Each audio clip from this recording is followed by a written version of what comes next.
sa Pilipinas.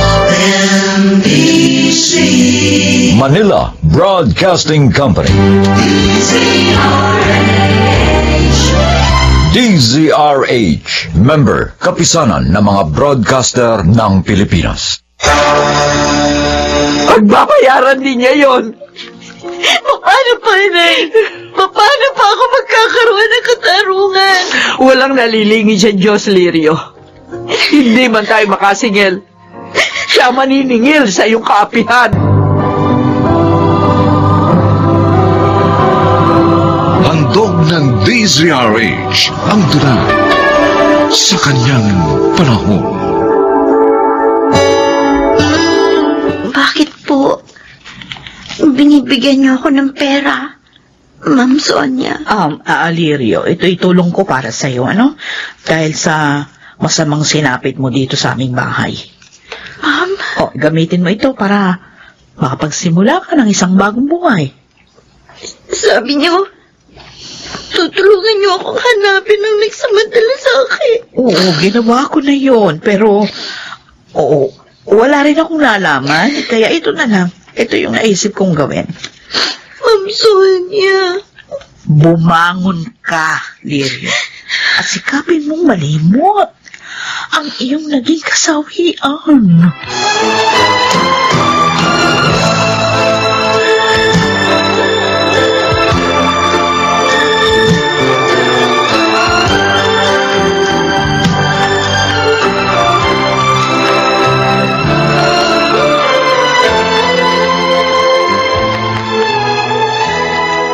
Salamat naman at dinalaw mo ko, anak. Nay. Bakit ka umiiyak?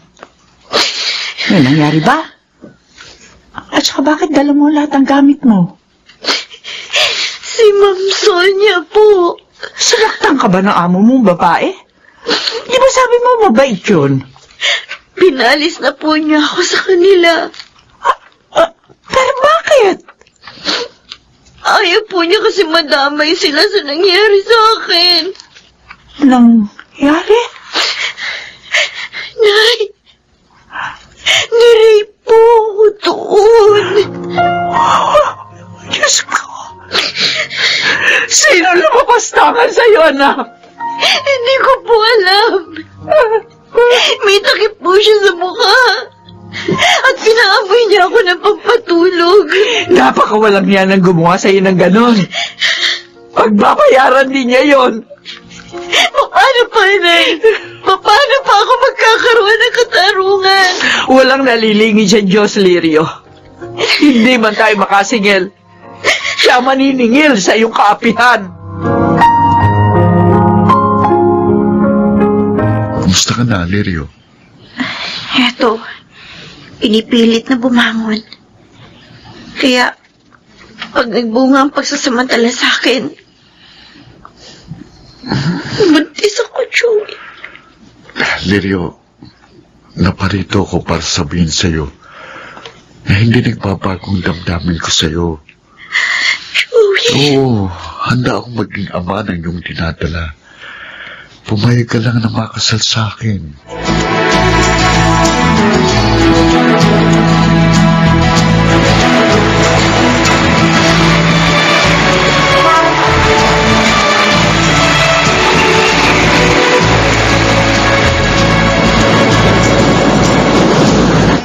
Ano? Baog ang asawa mo? Opo, Daddy. Yun ang sinabi ng doktor. Nang magpa-check up kami. Kaya pala. Ilang taon na kayong kasal? Hindi niyo pa rin kami mabigyan ng apo. Wala na pala magdadala ng apelido ko. Ay, naku, nakakalungkot. Hindi namin mararanasan ang maging lola at lolo. Mami, kung nalulungkot kayo, lalo ko. Dahil gustong-gusto kong maging isang ama. Kaso nga, baog ang asawa mo. Dapat pala, hindi mo na lang siya pinakasalan eh.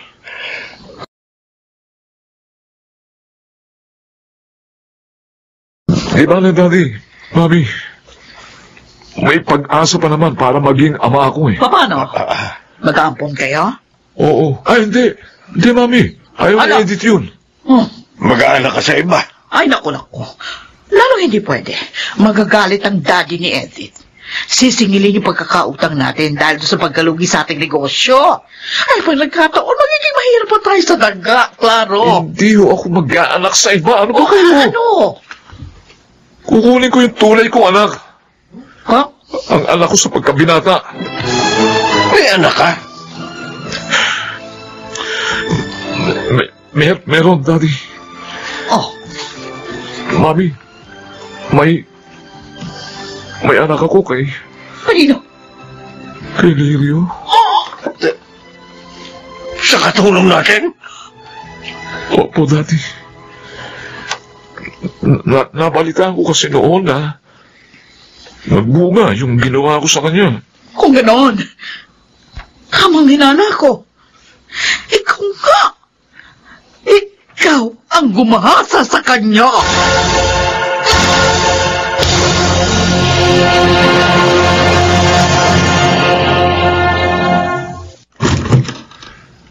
Kumusta, Lirio? Kayo? Sir Baron? Oh, ako nga. Paano niyo nalaman itong tinitirahan namin? Talagang hinanap kita eh. Bakit? Dahil sa isang importanteng bagay. Ano yun? Yung batang ipinagbuntis mo noon. Siyang ang bunga ng pagsasamantala sa'yo. Bakit mo hinahanap yun ngayon? At saka, paano mo nalaman ang tungkol doon? Wala na ako sa inyo nang malaman kong nagbunga yun. Dahil nakibalita ako sa nangyari sa'yo.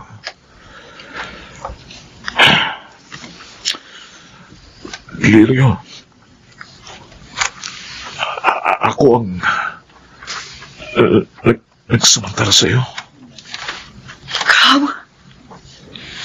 Ikaw ang walang yang yun? I'm sorry. Ha? Nagawa ko lang yun dahil lasing ako eh. Hayop ka. Ay, aray ko? Sa baba! Lumayas ka dito. Lumayas ka! Lirio, may ipakikiusap ako sa'yo. Ibigay mo na sa akin yung bata. Wala kasi kaming anak na asawa ko eh. Kaya, siguro mas mabibigyan ko siya ng magandang kinabukasan. Ayun, kaya mo siya hinahanap para mapuna ng kawalan sa buhay mo. Malas mo lang, Baron, dahil wala ng batang yon. Ipinalaglag mo siya? Hindi ako masama katulad mo. Hindi ko magagawang pumatay ng walang malay. Kusa siya nalaglag. Dahil sa hirap na inabot ko nung magkaroon ng bagyo sa dati naming tirahan. Hindi! Ngayon, nauunawaan ko na kung bakit hindi niloob ng Diyos na maisilang ko siya. Para hindi siya mapunta sa isang masamang amang katulad mo!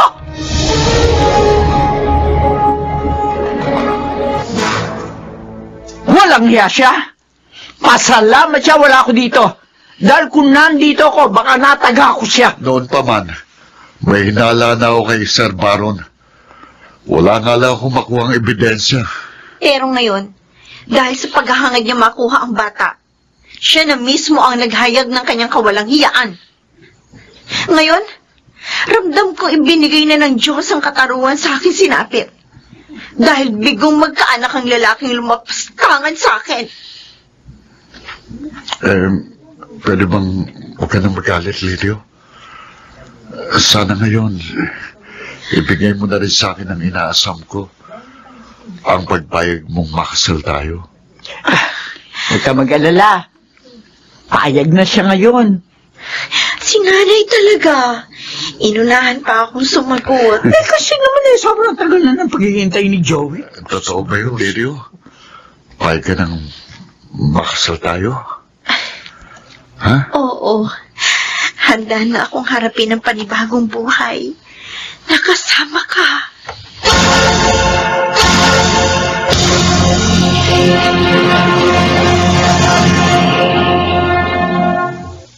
Ang Diyos ay nagbibigay ng katarungan sa lahat ng kaapihan. Magkakaiba nga lamang ng kaparaanan, ngunit ito'y makakamtan sa kanyang panahon.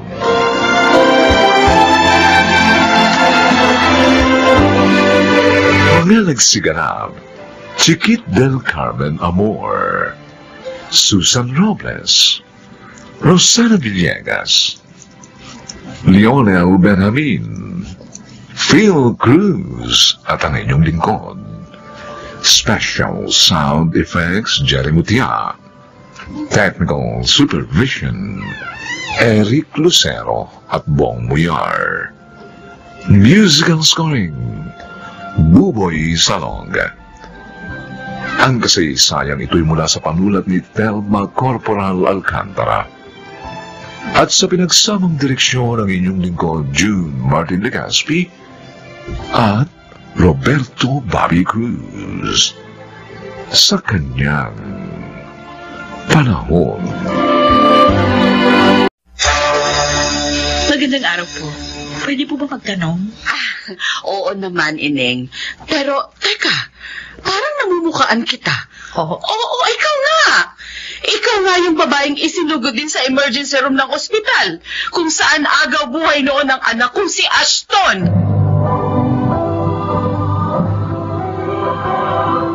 Handog ng DZRH ang tulad sa kanyang panahon. Gaano nga ba kahalaga ang paggawa ng kabutihan bilang pagbabalik din sa kabutihang nakamit? Mga kaibigan, narito't ating pakinggan ang naging karanasan ni Celeste sa ating dulang sa kanyang panahon.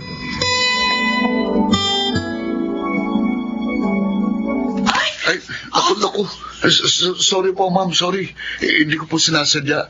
Hindi ko po naiwasan ang bigla niyong pagpasok sa pinto ng pantry. It's okay. Kasalanan ko. Hindi rin kasi ako nakatingin sa daraanan ko eh. Ikaw? Opo. Ako nga po yung bagong messenger niyo rito sa bangko. Ganun ba? Pasensya na. Bigla lang akong may naalalang isang tao kasi kahawig na kahawig mo. Alfon po ang pangalan ko. Alfon Rosales po. Okay. Sige na, Alfon, ha? Babalik na rin kasi ako sa pwesto ko sa teller line. Baka marami nang nakapilang bank customer. Pasensya na po ulit, ma'am. Di ba sabi ko sa'yo, walang problema. Okay, sige na, maiwan na kita rito.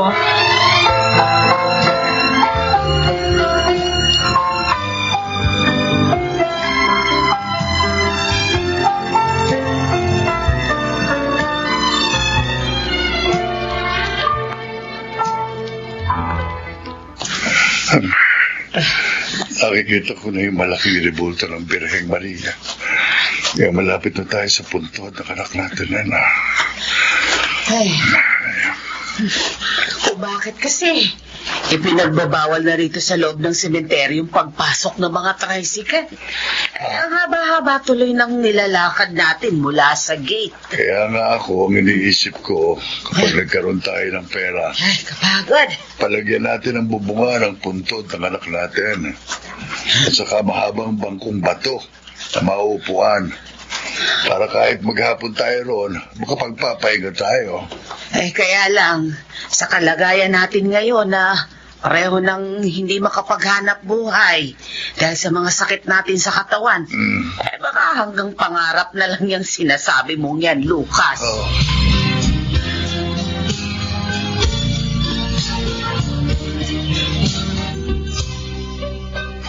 Ano ba talaga yung halagang sasabihin mo?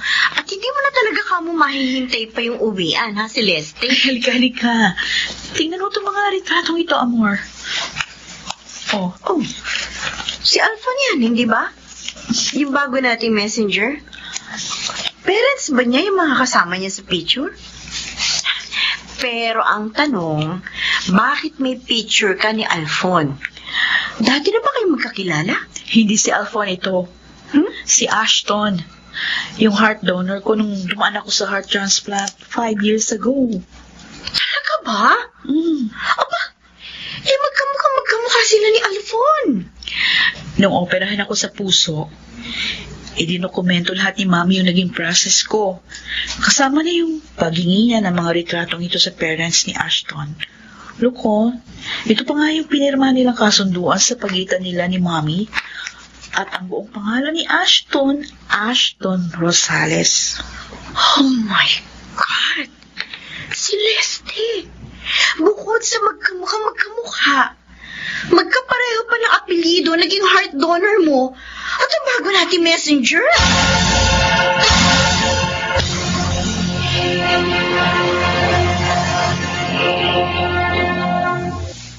5 years ago na nakakaraan si Leste. Tapos ang transaksyon sa pagitan mo at naging heart donor mo. Pero bakit ngayon? Kailangan mo pang hanapin yung tirahan ng kanyang mga magulang. Dahil mula sa kanila ang isang bahagi ng sistema ko, Angelo.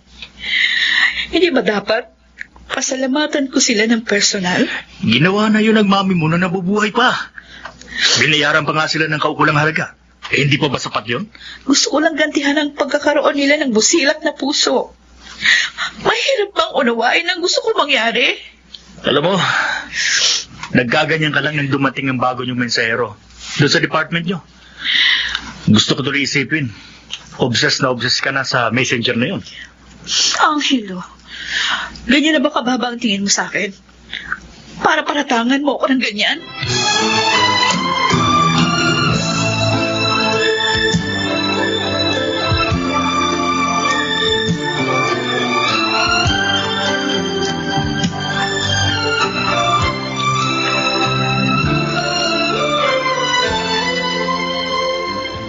Nana, diba ang sabi ko sa'yo, huwag mo nang paulit-ulit na binabasa yung naiwang sulat ng anak nating Yumao. Dahil lalo ka lamang malulungkot. Hindi ko lang talaga mapigilan. Dahil nakasulat nga rito yung magaganda niyang pangarap para sa atin, Lucas.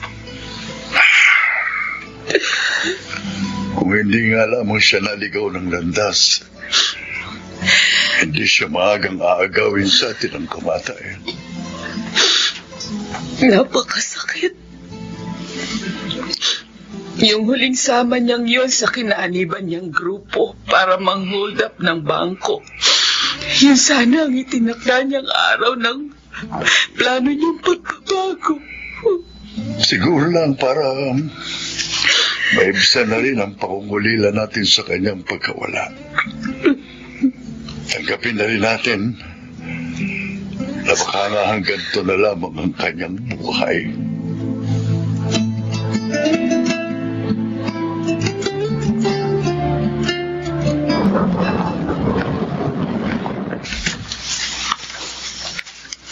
Nandito na tayo sa tirahan ng parents ni Ashton Rosales. Gaya nga ng address na nakasulat dito sa kasunduan ng mami mo at ng mga magulang niya, Celeste.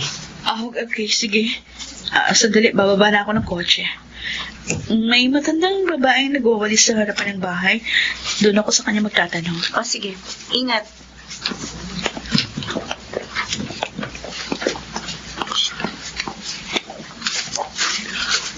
Magandang araw po. Pwede po bang magtanong? Oo naman, Neneng.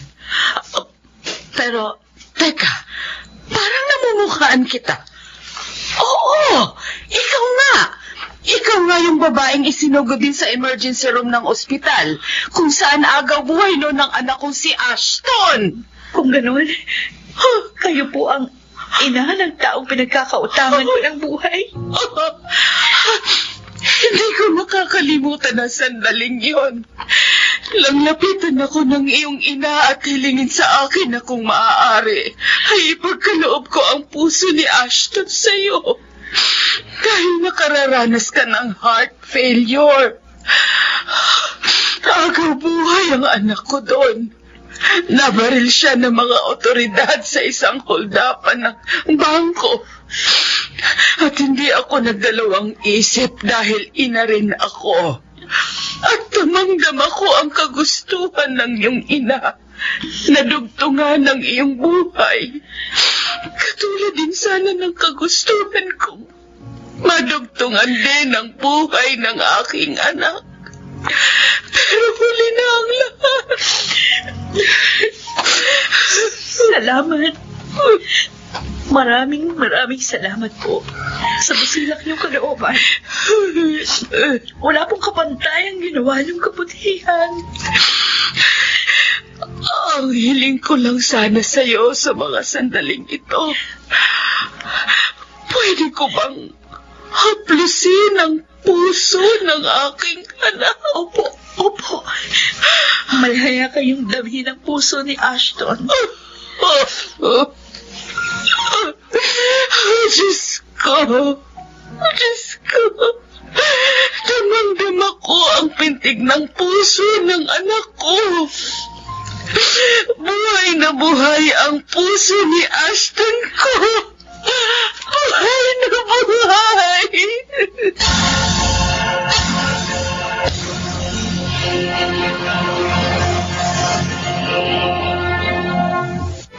Identical twin kami ni Aston. Nakalulungkot nga nang mamatay siya. Hindi kagad ako nakauwi. Dahil sa isang bangko sa General Santos ako nakadestino. Pero nang mawala na nga siya, naisip kong bumalik na rito para may kasama na inayati tayo. Napakalaki ng dapat kong ipagpasalamat sa pamilya niyo dahil nabubuhay ako mula sa kabutihan ng inyong mga puso. Dahil sa inyo, muli kong naipagpatuloy ang aking buhay at mga pangarap. Naniniwala akong nasaan man si Aston ngayon. Natutuwa siyang makita na isang mabuting tao na katulad niyo naisalin ang kanyang puso, Ma'am Celeste. Sa pamamagitan niyo, para na rin natupad ang ninais niyang pagbabagong buhay.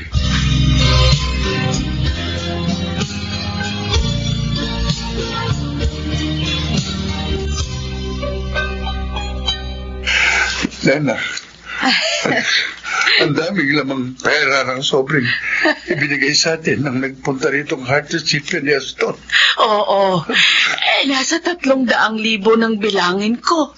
Ay, ayaw ko nga sanang tanggapin. Pero mahigpit niyang inilagay sa mga palad ko. Kulang pa raw ang halagang ito sa malayang buhay na tinatamasa niya mula nang maisalin sa kanya ang puso ng ating anak. Oo, napakabuti rin niya. Sadyang hinanap pa niya tayo. Hindi lang para pasalamatan, kundi para rin gantihan ang kabutihang naganap sa ospital na yun. Ilang taon na rin ang nakararaan. Ang pagkakapasok ni Alpon bilang mensahero sa bangko nila, ang siyang naging daan upang muling magtagpo-tagpo ang ating mga landas, Lucas. Oo, kaya nga naiisip ko, kahit magkalayo na sila ni Aston, may mga paraan pa rin ang Diyos para papagtagpuin ang kanilang mga kalooban bilang magkakambal. At sa mga perang ito, abay hindi lang natin mabububungan ang puntod ni Ashton. Kundi maaari pa tayong magtayo ng maliit na tindahan diyan sa harapan ng bahay natin. Sa gayon, kahit papano, may mapagkukunan tayo para sa pang-araw-araw nating mga gastusin.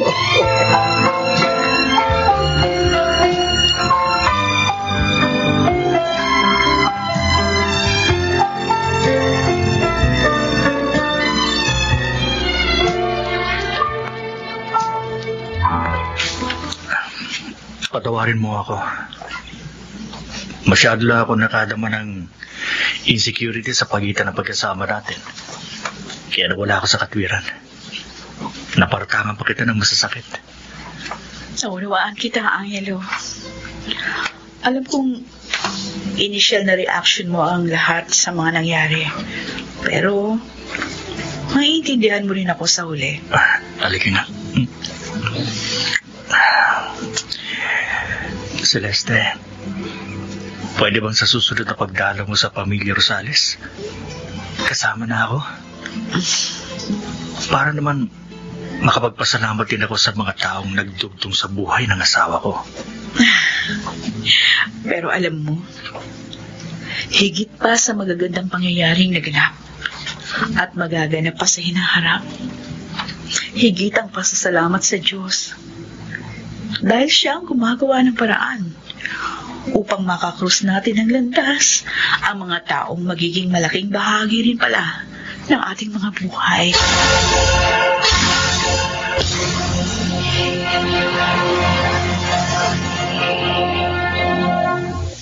Walang sino man ang nabubuhay para sa sarili lamang. Laging magdaan ng kabutihan para sa kapwa, sa anumang mukha ng sitwasyon, sa kanyang panahon.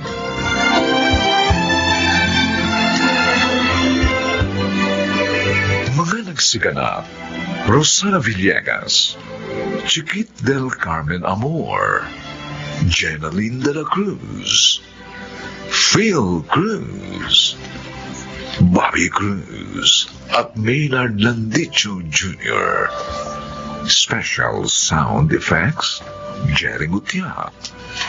Technical Supervision, Eric Lucero at Bong Muyar. Musical Scoring, Buboy Salong. Ang kasaysayang ito'y mula sa panulat ni Sel Barlam. At sa pinagsamang direksyon ng inyong lingkod, June Martin Legaspi at Bobby Cruz. Sa kanyang panahon.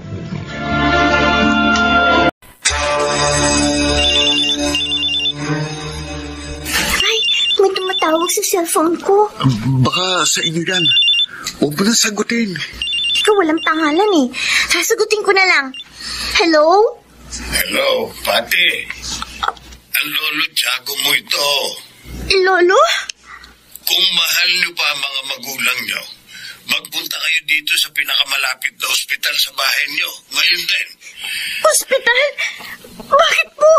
Anong nangyari?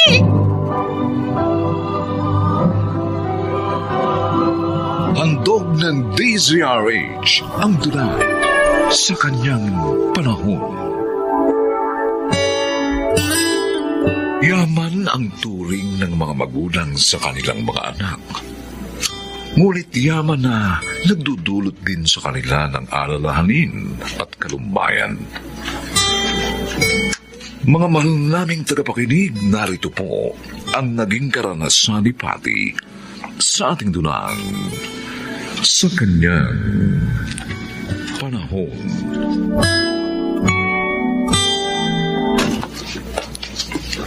Ay, salamat. Nakauwi rin. Kailangan makapagbihis na ako. Marami pa akong gagawing assignment. Si Ramil naman kasi, nagyayapang manood ng sine. Bakit ngayon ka lang, Patty? Nay? Kasi po, nagpatulong po sa akin yung kaibigan ko sa project niya eh. Kaya po, natagalan ako. Sinungaling! Nay, totoo naman po yung sinasabi ko eh. Talagang hindi ka aamin, ha? Ha? Bakit ba ayaw niyo maniwala? Dahil nakita ka ng pinsan mo habang palabas kayo na sinihan ng nobyo mo. Magka-holding hands pa kayo. Po, 16 years old ka pa lang. Makikipag-boyfriend na agad ang inaatupag mo? Sabihin mo sa akin, sino ang lalaking yun? si Ramil po. Ilang taon na siya? Estudyante rin bang katulad mo? 20 years old na po siya pero hindi na po nag-aaral. Anong trabaho niya? Wala pa po. Pero naghahanap po siya. Nakita mo na? Tambay pala yung nobyo mo. Inilihim mo pa sa akin. Sorry po, Nay. Kasi po, hindi kayo papayag ni Tay. Dahil nga bata ka pa. At dapat pag-aaral mo na inaasikaso mo. Hindi ba yun ang sabi namin sa iyo ng ate mo? Makinig ka, Pati, ha. Layuan mo lalaking yun. Kung ayaw mong mahinto ka sa pag-aaral mo. Nay naman. Anak, sumunod ka. Dahil ibig lang namin makaiwas ka sa kapahamakan. Sobra naman ang ermat mo. Wala naman tayong ginawang masama sa loob ng sinihana. Oo nga eh. Pati nga si Itay nagalit din sa akin. Yung pala ang dahilan, kaya ang lungkot-lungkot mo. Paano? Gusto nila layuan kita kaagad. Ano? Ano ngayon? Susundin mo ba sila? Siyempre, hindi, no? Pero dapat maging maingat na lang tayo para hindi na tayo mahuli ng parents ko. Ayoko namang mahinto ng pag-aaral. Bakit pa ganyan ang parents mo?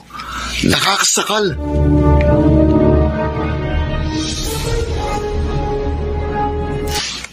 O, Pati, bakit malungkot ka? Anong problema?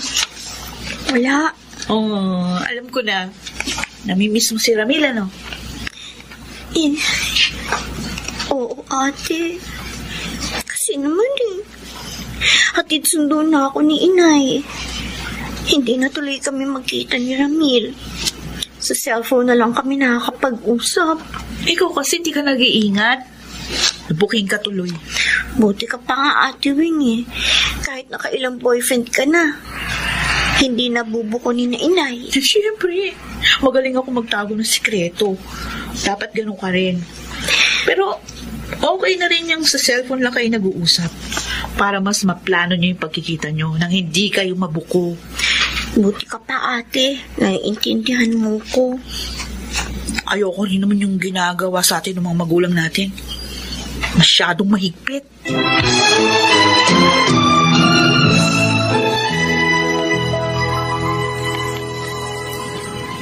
Pati pala ang panganay natin, may nobyo na. Oo, Nildo. Yun ang narinig ko sa pag-uusap nilang magkapatid. At ngayon, pareho pa silang nagtutulong na paglihiman tayo. Kaya nga, nasasaktan ako. Bakit nila ginagawa ito? Ganun para sa ikabubuti lamang nila ang hangad natin. Yung makatapos sila na pag-aaral at magkaroon ng isang magandang kinabukasan. Iba na talaga ang mga kabataan ngayon. Apusok at mas matigas ang ulo. Hindi na alintana ang mga pasakit ng kanilang mga magulang.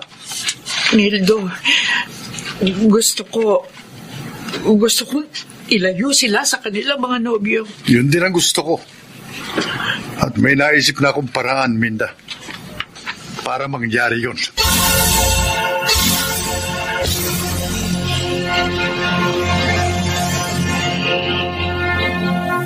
Sana hindi na po kayo nag-abala pa, Itay. Uy. Napagod tuloy kayo sa pagdadala ng mga prutas at gulay dito. Uy, minsan lang naman ito, anak. At saka mainam na rin yung matikman ninyo mga pananim namin ng nanay mo. Salamat po muli. Nildo, nabanggit mo na ba kina Itay yung pinag-usapan natin? Oo. At payag sila ni Inay. Tama ang naisip ninyong mag-asawa. Sa ganung paraan, maiiwas nyo sa tukso ang aking mga apo. Kaya nga po agad naming sinabi sa inyo ni nanay eh. Malapit na po kasi ang bakasyon ni Nabueng at Pati, Tay. Ihatid po namin sila sa inyo pag wala na ho silang pasok. Uy, hindi naman sila mahihirapan kahit sa probinsya sila magpatuloy ng pag-aaral. Dahil may eskwelahan din doon. At huwag kayong mag-alala. Babantayan namin silang mabuti at laging pangangaralan. Salamat po. Pero alam na ba nila? Payag ba sila? Sasabihin pa lang namin sa kanila, Tay. Pero sa ayaw nila o sa gusto, talagang sa probinsya ni sila mag-aaral.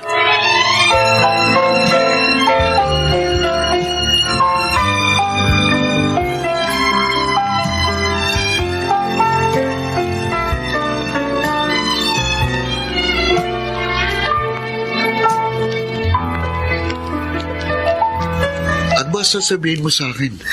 Parang naiiyak ka pa. Kasi, kinausap kami kagabi ni na Inay at Itay Ramil. Sabi nila, sa bakasyon daw, sa probinsya na kami titira. Ha? Doon na rin daw kami mag-aaral. Pambihira naman sila. Anong sabi ng ate mo? Pareho namin ayaw sa probinsya. Sinabi rin namin yun ni kina Itay.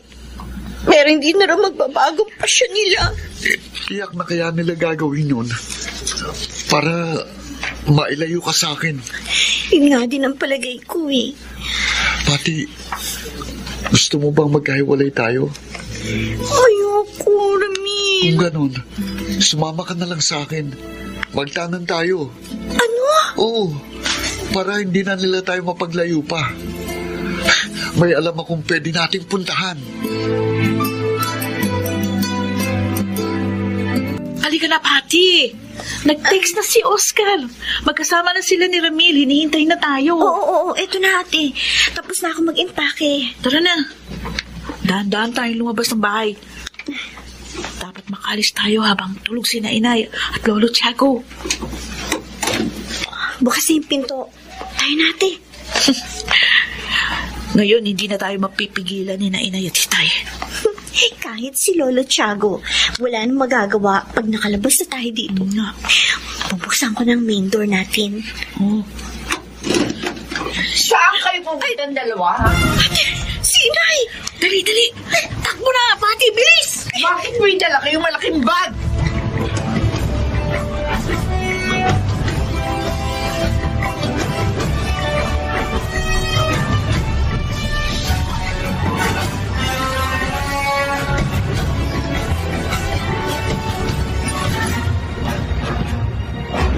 Nahuli pala kayo ng nanay niyo? Oo, Ramil.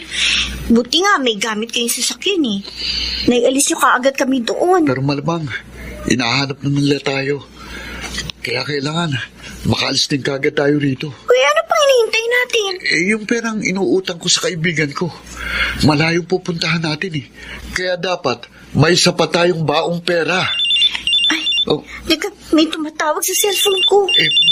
Baka sa inyo yan. Huwag mo nang sagutin. Hindi, walang pangalan eh. Sasagutin ko na lang. Hello? Hello, Pati. Ang Lolo Tiago mo ito. Lolo? Kung mahal niyo pa ang mga magulang niyo, magpunta kayo dito sa pinakamalapit na ospital sa bahay niyo ngayon din. Ospital?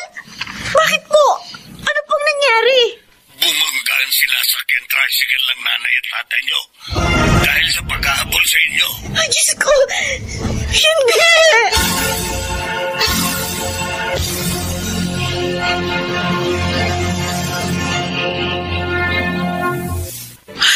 Lolo Tiago! Salamat naman at nakonsensya kayong bumalik. Sorry po, Lolo. Kumusta na po si Inay at Itay? Ginagamot pa sila ng mga doktor. Ipanalangin nyo na sana makaligtas sila. Kawawa naman sila. Kasalanan natin, ate. Kaya nasa panganib sila ngayon. Matigas kasi ang ulo natin eh.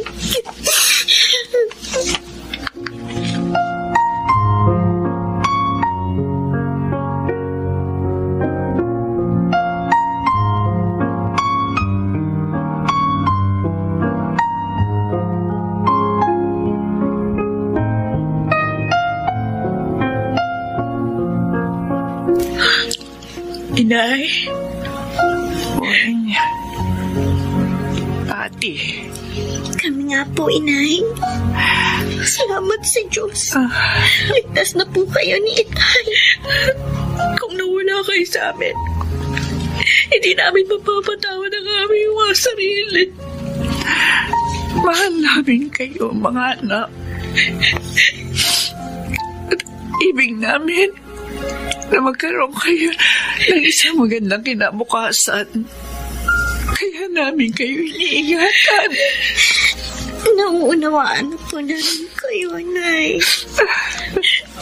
Sana patawarin niyo kami. Iniwan na po namin si Ramil at Oscar. Magbabago na po kami ni ate, Nay.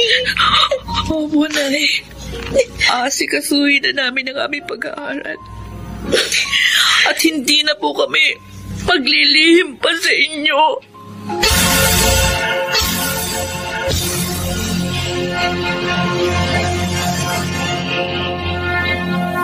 Kung lagi lamang magkakaunawaan ng mga anak at magulang, magiging payapa at maligaya ang mga sambahayan.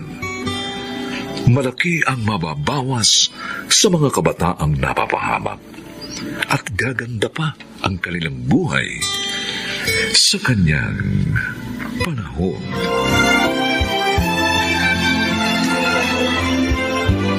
Mga nagsiganap, Chiquit del Carmen Amor, Susan Robles, Bobby Cruz, Rosana Villegas, Lionel Benjamin, at Phil Cruz. Special sound effects, Jerry Mutia. Technical supervision, Eric Lucero at Bong Muyar. Ang kasaysayang ito'y mula sa panulat ni Telma Corporal Alcantara. At sa pinagsamang direksyon ng inyong lingkod, June Martin de Gaspi at Bobby Cruz. Sa kanyang panahon.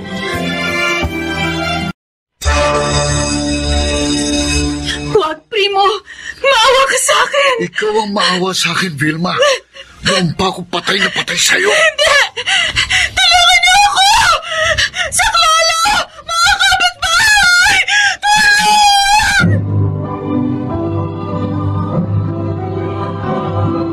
Handog ng DZRH ang dula sa kanyang panahon. Hindi madali ang maging isang guro. Sila ang nagiging pangalawang magulang sa paaralan ng mga kabataan. Mga kaibigan, narito po ang naging karanasan ni Vilma sa ating dulang sa kanyang panahon.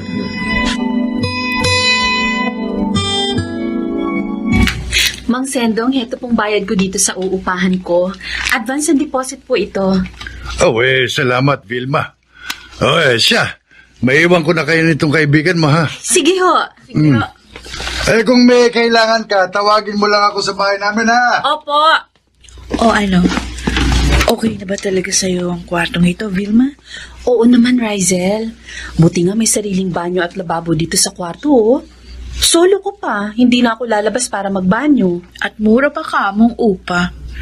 Di tulad dun sa dati mong tinitiran. Mahal, pati tubig at kuryente. Sinabi mo pa. Kaya lang alam mo, mukhang type ka nung anak nung kasera mo. Ano? Oo. Ikaw talaga? Kasi ang lagkit ng titig sa'yo. Mukhang siyang magiging una mong manliligaw dito.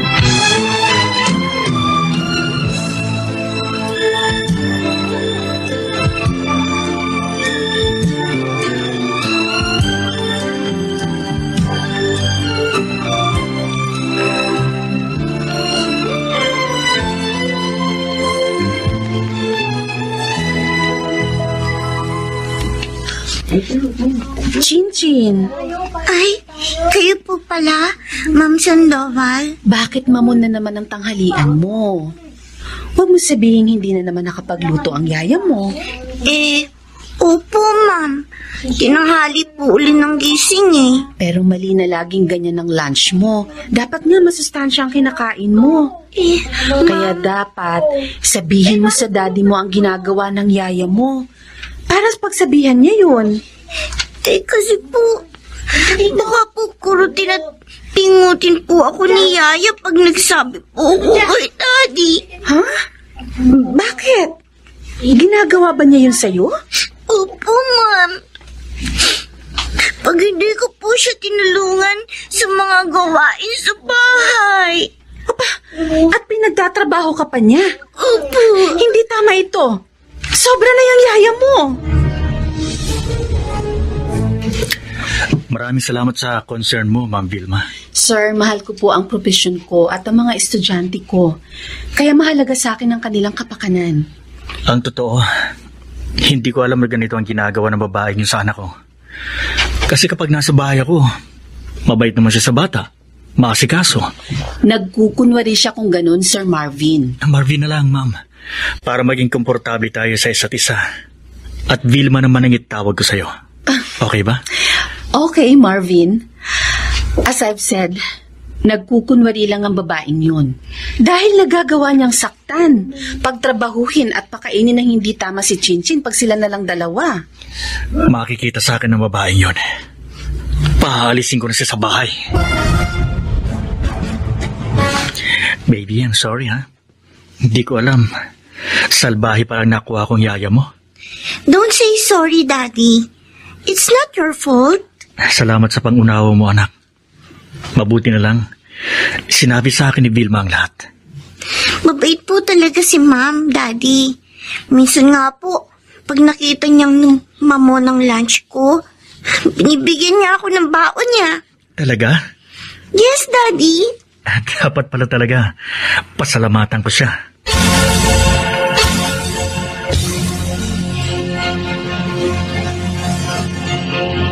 Gwapo pala ng daddy ni Chinchin, Vilma.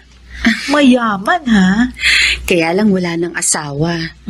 Kasi nga, namatay ang misis niya sa pagsilang kay Chinchin. Kawawa naman ang batang yun. Hindi niya naramdaman ang pagmamahal ng isang ina. Tapos, salbahe pa yung naging yaya niya. Ay, tama ka. Kaya nga, magaang ang loob ko sa batang yun. Dahil naaawa ko sa kanya. Bukod pa sa mabait at matalinong bata. Uy. Yung anak nung kasera mo, ayun o. Ha? Mukhang inaabangan ka. Parang lasing. Hi, Vilma. Pauwi na ba kayo? Oo, Primo. Ganon. Sige. Ingat sa paglakad, ha? At saka minsan, dadalawin kita sa bahay mo. Sasamahan kita doon, ha?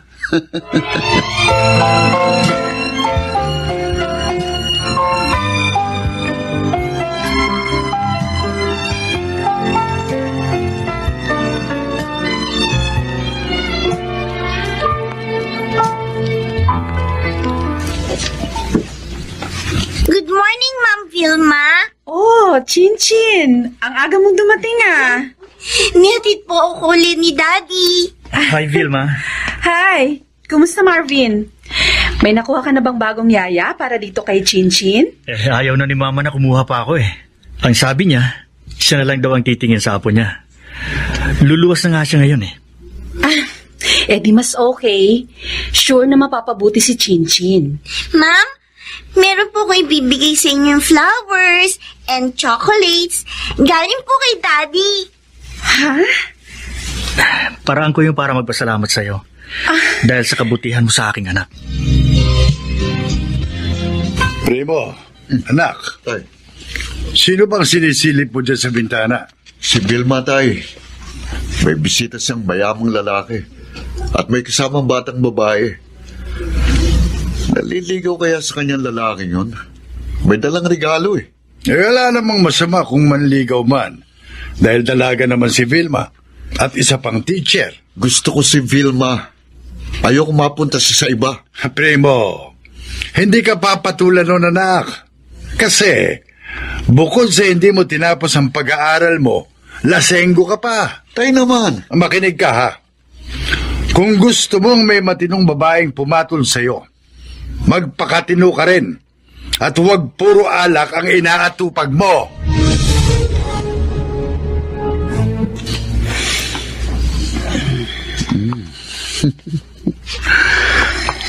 Tulog ang mahalik ko. Hindi niya alam. Nakapasok na ako dito sa kwarto niya. Magiging akin ka ngayon, Vilma. At kapag pumalag ka, ang bote ng alak na itong ipapalo ko sa'yo.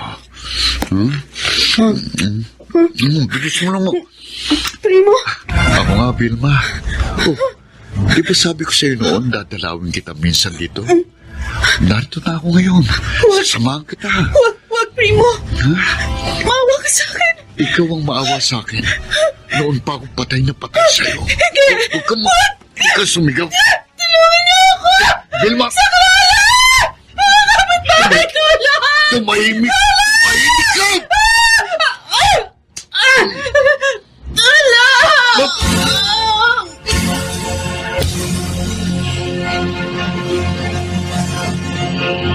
Rysel, Ako nga, Vilma. Oh. Salamat sa Diyos at ligtas ka na. Sinakluluhan ka kaagad ni Mang Sendong. At nung iba niyong kapitbahay, nung marinig yung sigaw mo. Walang iyang si Primo.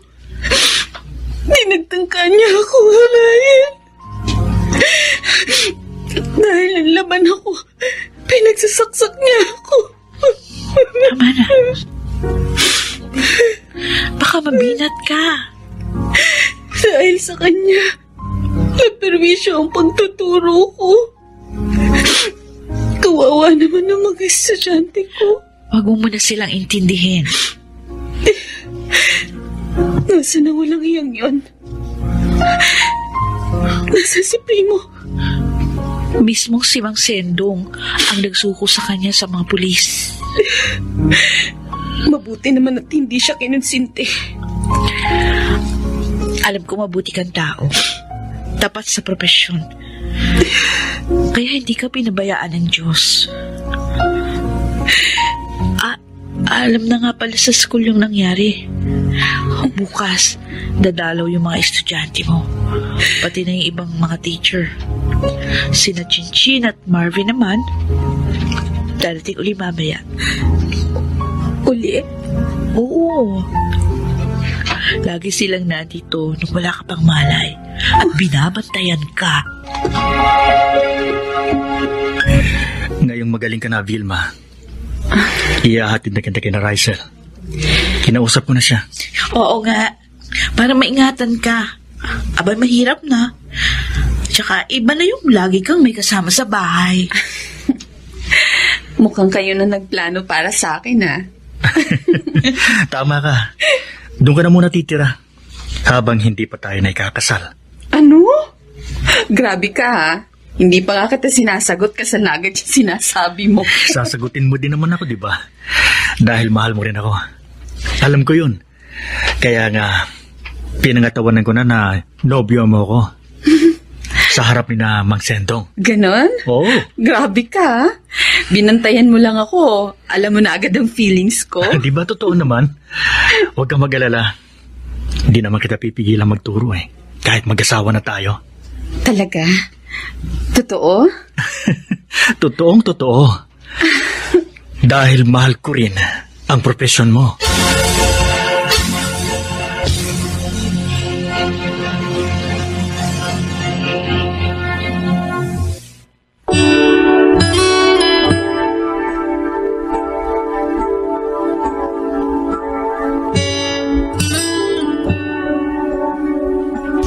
Hindi nalilimot ng Diyos ang kabutihan ng tao. Kaya kahit sa panganib, siya'y laging sumasaklolo at nagbibigay din ng ganda. Ate Dina, paano na tayo ngayon? Sinira ng bagyong bahay natin. Pati na yung mga gamit natin na nandun. Saan na tayo titira? Hindi ko rin alam, nanay. Gulang-gulo ang isip ko. Bakit ba nangyayari sa atin na ganito kami bigat na mga problema? Una, iniwan tayo ni Ate Trina. Tapos na-dengue si Junior. Ngayon naman, sinira ng bagyo ang bahay natin.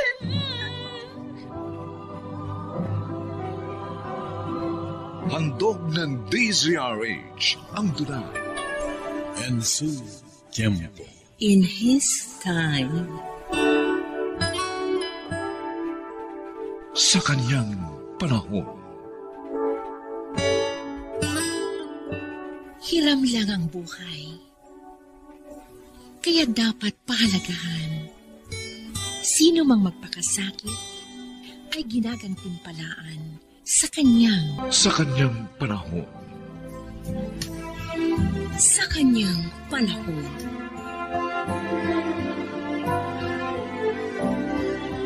Kapag may simula, may wakas. Maraming maaaring maganap. Mga bagay na hindi natin inaasahan. Ito ang hiwaga ng buhay. Sa bawat yugto, may masama at kabiguan, pangulila at kalungkutan na tila walang katapusan.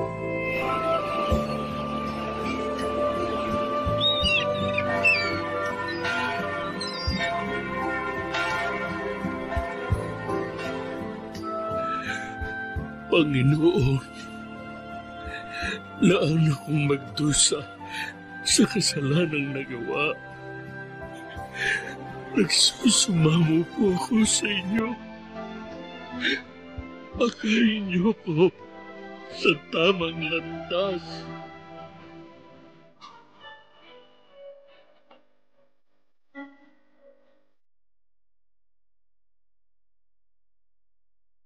Ang lahat ay magbabago, mananaig ang matuwid, mangingibabaw ang kaligayahan, at maghahari ang kapayapaan.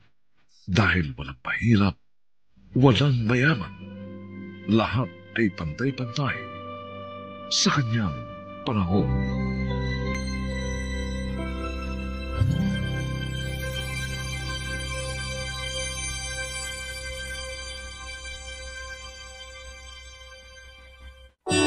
Ate Trina, saan ka pupunta?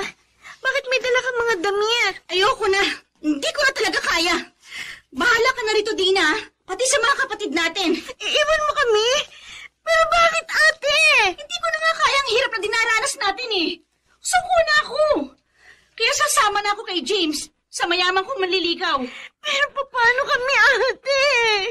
Hindi ka ba naaawa sa amin? Tina, lalong mahirap kung lahat tayo mamamatay sa hirap. Hayaan niyo na ako makaahon. At kapag nakaahon ako, pangako babalikan ko kayo. Ate Trina, di ba sabi ni ng inay at itay, huwag tayong maghihiwalay na magkakapatid? Tama na. Kung sila nga, hindi tayo nasamahan eh. Hindi tayo nasubaybayan. Kasi nga namatay sila sa isang aksidente. At ayoko mamatay ng maaga, Dina. Ate, gusto ko pang maranasan ang sarap ng buhay. Kaya aalis ako sa impyernong buhay natin ito.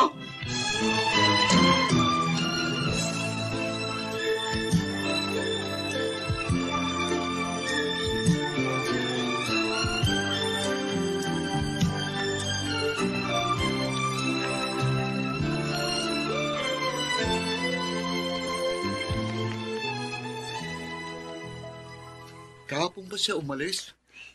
Oo, Elmo. Hindi ko siya napigilan eh. Kahit paanong pakiusap ko sa kanya. Sama naman ang ate mo. Hindi na naawa sa inyong tatlo. Kaya nga nagagalit ako sa kanya eh. Makasarili siya. Paano kayo niyan? Sabi ko kay Aling Poleng, ako na lang ang papalit kay ate sa pagtitinda ng isda sa palengke. Para mabuhay kami ni Daday at Junior. Pumayag ba naman siya? Oo, Elmo. Mabuti naman kung ganun. O basta pag may kailangan kayo, text mo lang ako ha. Tutulungan ko kayo sa abot ng makakaya ko. Salamat, Elmo. Isang tunay na kaibigan.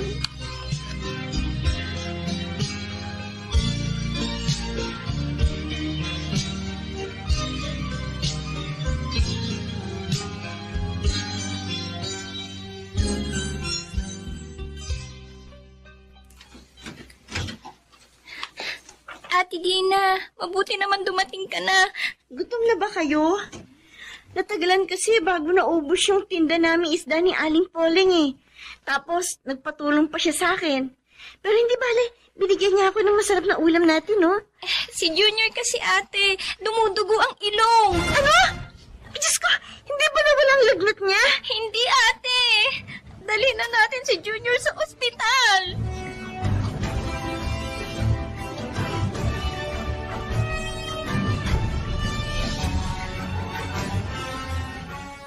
Kumusta na ang kapatid ng kaibigan mo, anak? Ligtas na po, itay. Salamat naman.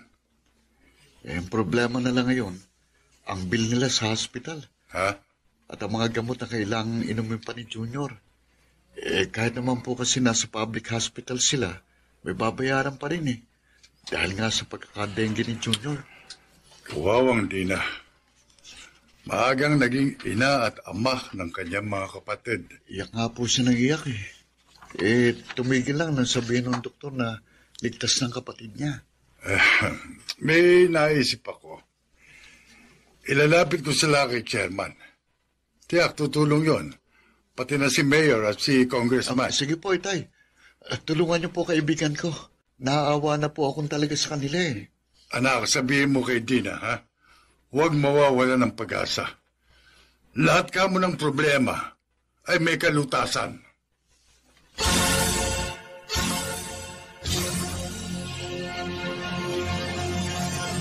Yun ang narinig namin sa lahat ng balita, Dina. Narinig din namin yun, Elmo eh. Kaya lang wala naman kami mapupuntahan. Ano ka ba? Darito na nga kami ni Itay eh. Dalang jeep namin. Sumama na kayo. Sige na, ate. Sumama na tayo kina Kuya Elmo. Natatakot ako sa malakas na bagyo eh. Baka lalo pa tayong manganib dito. Paano itong bahay natin? Pwede naman itong balikan pag wala na yung bagyo. Mas daday. Kaya sige na. Ayusin nyo ng lahat ng maaari nyong daling gamit. Wala namang problema eh. Dahil nariyan sa labas ang jeep namin.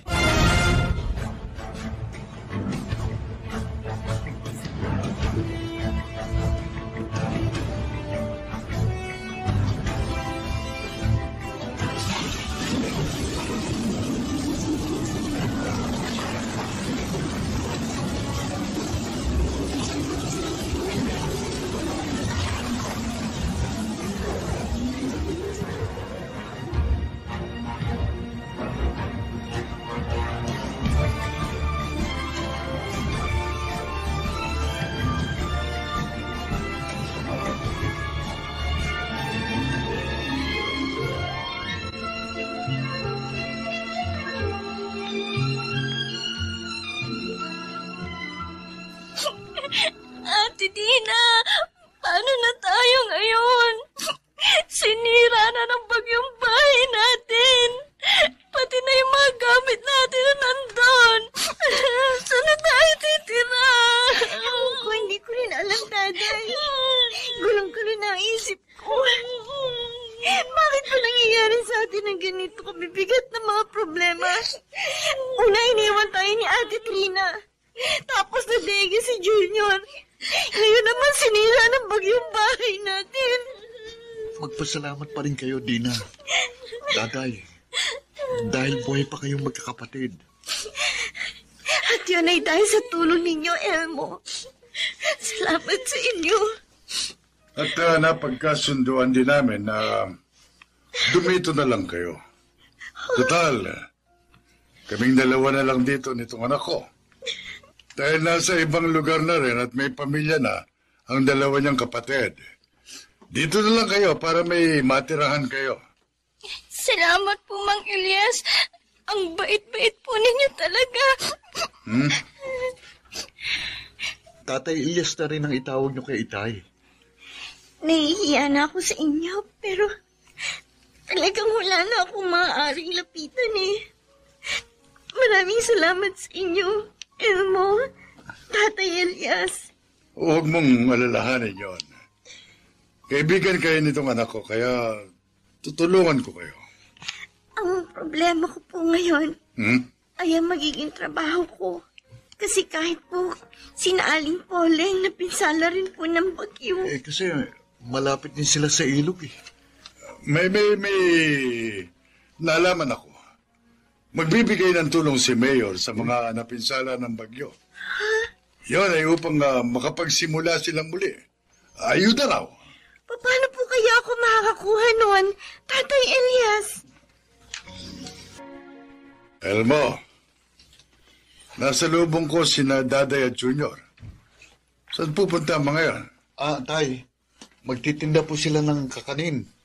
Sasamahan nila si Dina. Hindi ba't isda ang tinda niya? Sa umaga po yun.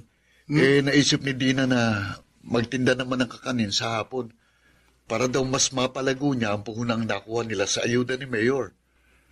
Masipag talaga ang kaibigan mong yon. At sana, lahat ng nakakuha ng ayuda, ganoon. Hindi sinasayang ang tulong sa kanila ng pamahalaan. Yung iba kasi, isinusugal at ipinang-iinom pa ng alak. Kaya nga po Pero ang kaibigan ko, iba talaga sa Itay. Kaya naniniwala ako, malalagpasan din nila ang kahirapang nararanasan nila. Ba't gulaman na binibili mo, Pino? Salamat, Dina.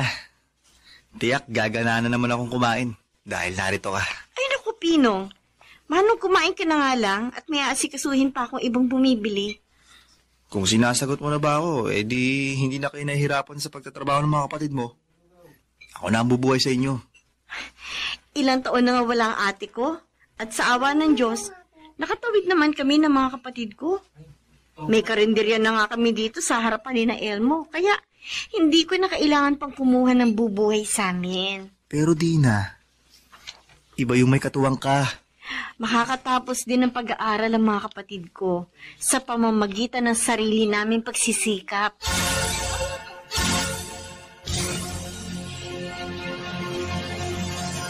Ano pong ibabalita niyo sa amin, Tatay Elias?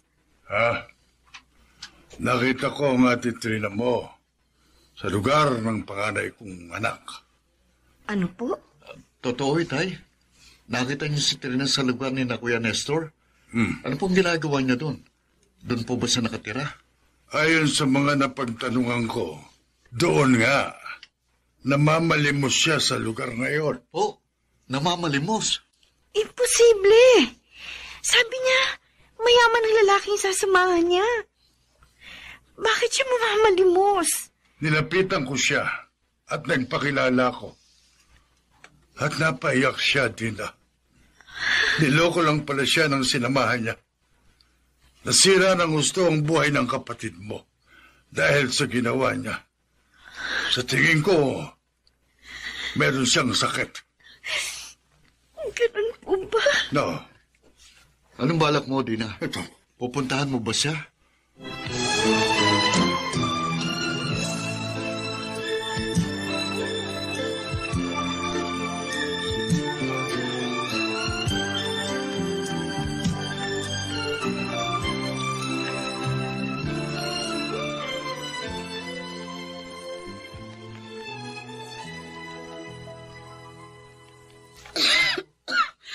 Palimos po. Kahit pangkain lang po. Konting panggamot. Maawa na kayo. Ate? Tinawag mo kong ate.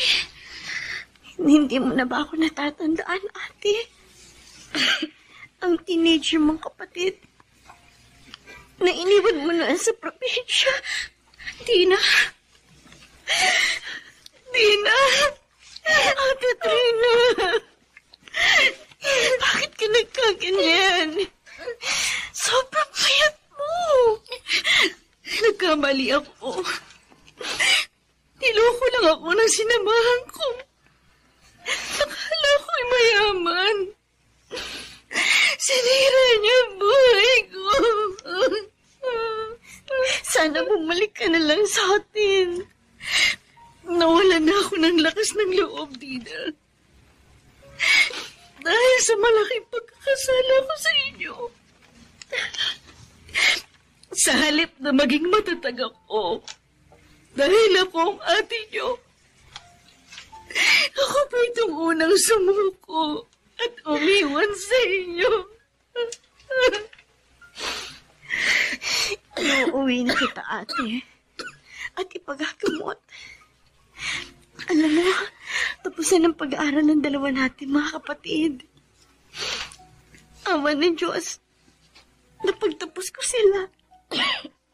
At ako naman, kahit hindi nakapagkolehiyo, may 4 na pwesto na ng kainan sa mall.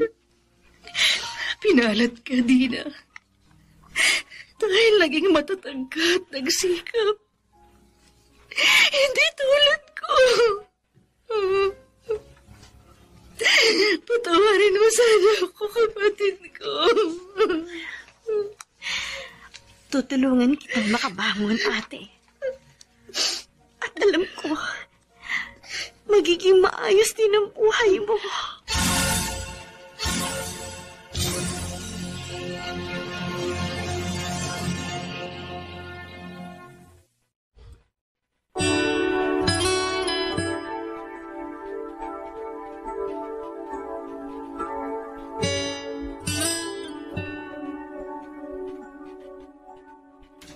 Ang taos na pagsisikap para sa isang pangarap ay tunay na pinagpapala ng dakilang lumikha. Huwag lamang mawawala ng pag-asa at ang lahat ay magaganap sa kanyang panahon.